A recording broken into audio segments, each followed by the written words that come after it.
여러분 안녕하십니까? 정치우 안드레아입니다. 우리는 평신도다 라는 제목으로 오늘 5번째 이야기를 시작하겠습니다.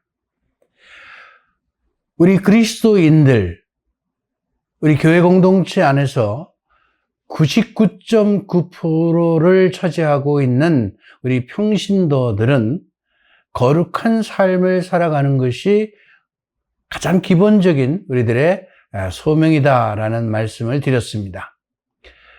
조금 어렵게 얘기를 하면 우리가 영성 생활을 통해서 하나님께 더욱더 가까이 가야 된다는 말이죠.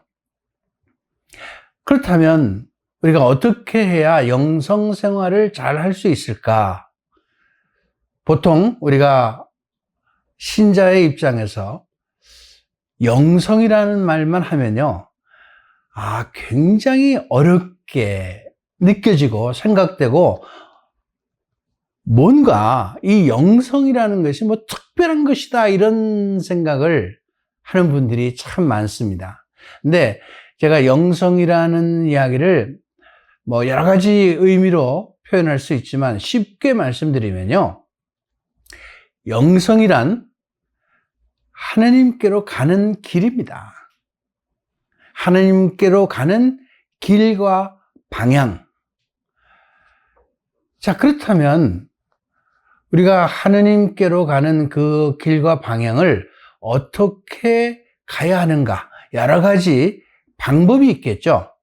그 첫 번째가 성경을 읽는 겁니다. 성경을 보는 거죠. 왜 성경을 봐야 되느냐? 성경이란 우리가 믿고 있는 신앙의 모든 내용들이 그 안에 들어있기 때문에 그렇습니다. 우리가 믿고 있는 하나님과 예수 그리스도와 성령이 누구이신지를 성경은 우리에게 분명하게 설명을 하고 있다는 이야기입니다. 성경을 읽지 않고 그리스도인의 생활을 한다?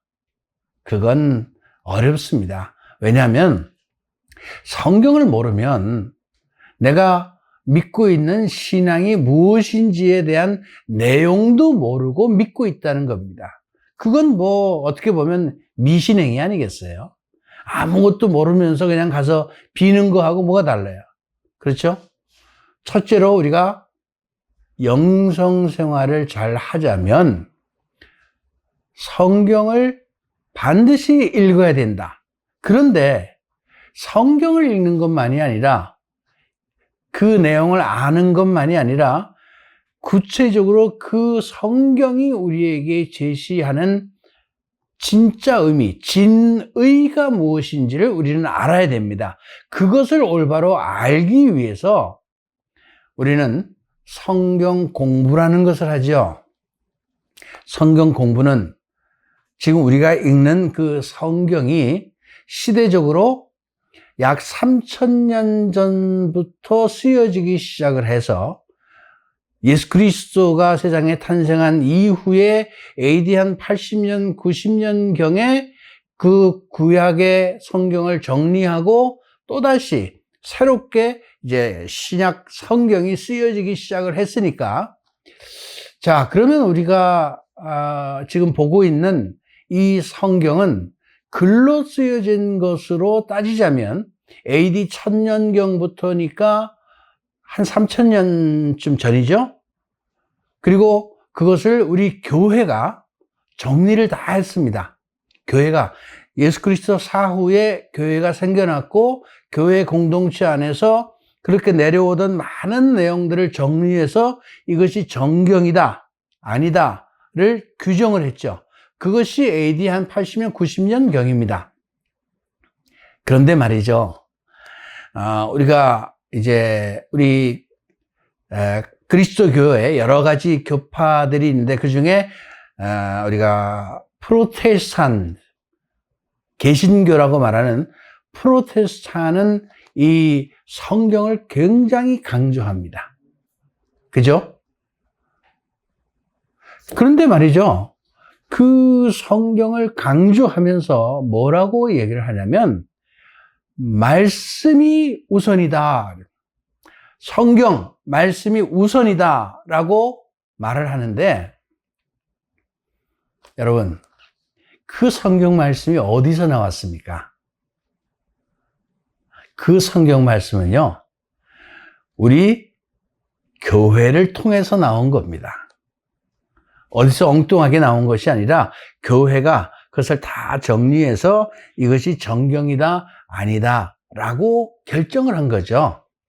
나중에 프로테스탄이 다시 생겨나면서 그 중에 또 다른 것을 조금 빼내고 다시 정리를 해서 그들 나름대로의 정경이라고 지금 말을 하기 때문에 천주교회와 그리고 개신교회의 성경을 보는 내용이 약간 차이가 있는 겁니다. 이 정도는 우리가 상식적으로 알아야죠. 예, 우선 성경을 많이 보라는 말씀을 드립니다. 두 번째는 우리가 영성 생활을 하는데 정말 중요한 거는요, 공부해야 됩니다. 왜냐하면 성경만 가지고 우리가 부족해요. 우리 가톨릭 교회가 가지고 있는 아주 좋은 장점이 뭐냐면요, 전승이 있어요. 전승. 또 사도들로부터 내려온 여러 가지의 말씀들이 있습니다. 여러 가지의 말씀들이 있어요. 그러니까 이런 것들이 이 교부들로부터 내려오는 말씀들, 이런 많은 내용들이 교회의 전통 안에서 이렇게 지켜져 왔던 많은 내용들이 있기 때문에 우리가 이러한 기본적인 내용들을 우리가 조금 알아야 되고, 또 이런 것들을 요즘 우리 현대 시대에는 많은 신학자들이나 혹은 많은 사람들이 좀 더 우리가 그리스도인으로서의 생활을 잘할 수 있도록 안내하기 위한 많은 영적 서적을 내놓았습니다. 우리가 이런 내용들을, 이런 책들을 좀 보고 공부를 해야 된다 하는 거죠. 물론 뭐 책만 보는 것이 아니라 뭐 여러 가지 교육도 받을 필요가 있습니다. 그래서 내가 아는 뭐 조그만 알량한 지식만 가지고 신앙생활을 할 것이 아니라 다양한 풍부한 내용을 공부하면서 좀 시야를 넓히고 폭넓게, 내가 아는 하느님 요만큼밖에 안 되죠. 좀 폭넓게 시야를 넓혀서 신앙생활을 한다면 우리가 하나님께 다양한 방법으로, 다양한 모습으로 갈 수 있는데, 그래도 그 중에서 어떤 것이 더 나은 것인가를 우리가 선택을 해서 그 길로 갈 수 있다는 것입니다. 세 번째, 우리가 영성 생활을 하는데 필요한 세 번째 길은 기도 생활입니다. 이 기도 생활은요, 제가 수없이 말씀을 드렸습니다. 더 이상의 설명이 필요 없습니다. 하느님께 가는 그 방법, 그 길은 여러 가지가 필요하지만 그 길을 걸어가는 것은 거기에 뭐가 필요해요? 힘과 에너지와 필요하고, 또 거기에 같은 동반자가, 같이 걸어가는 동반자가 있으면 훨씬 더 힘을 받지 않겠습니까? 그것이 바로 기도 생활을 통해서 우리가 얻을 수 있는 것입니다. 그래서 기도하지 않는 사람은 신앙생활을, 영성생활을 올바로 할 수 없습니다.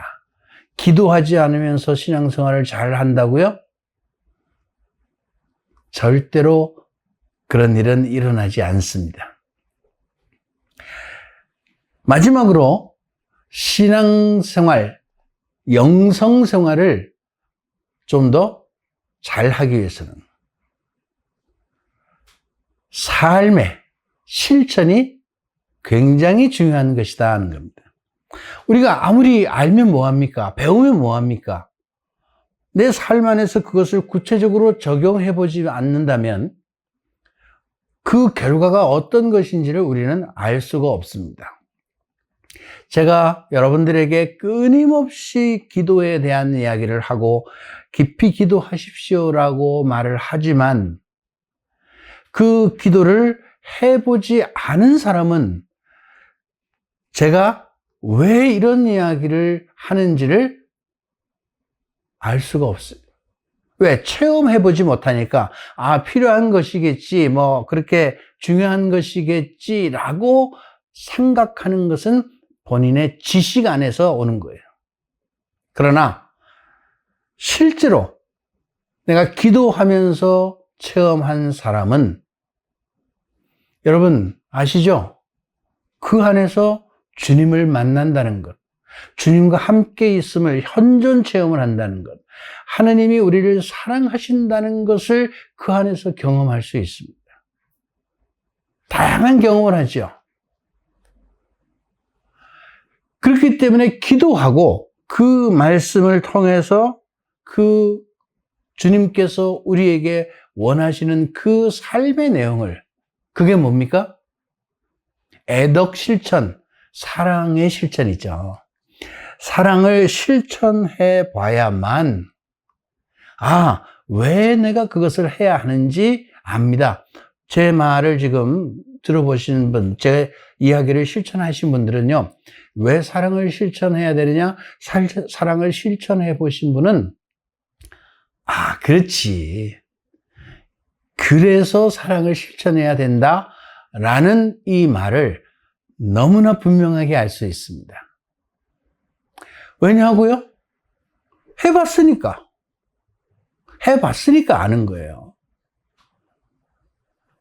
우리가 어느 음식점에 어떤 음식이 맛있다고 아무리 말을 해도 그 음식을 가서 먹어보지 않으면 그 맛에 관해서 설명할 수가 없습니다. 결과적으로 영성 생활은 실천적 삶을 통해서 가는 것입니다.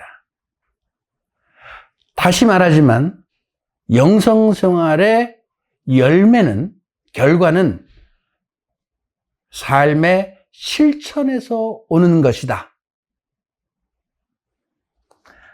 오늘 저는 여러분들에게 영성 생활의 가장 기본이 되는 내용이 어떤 것인가, 무엇이 우리에게 필요한 것인가에 대한 말씀을 드렸습니다. 이 말씀을 잘 새겨 들으시고 여러분들의 영성 생활에 더욱더 큰 발전을 가져왔으면 좋겠습니다. 감사합니다.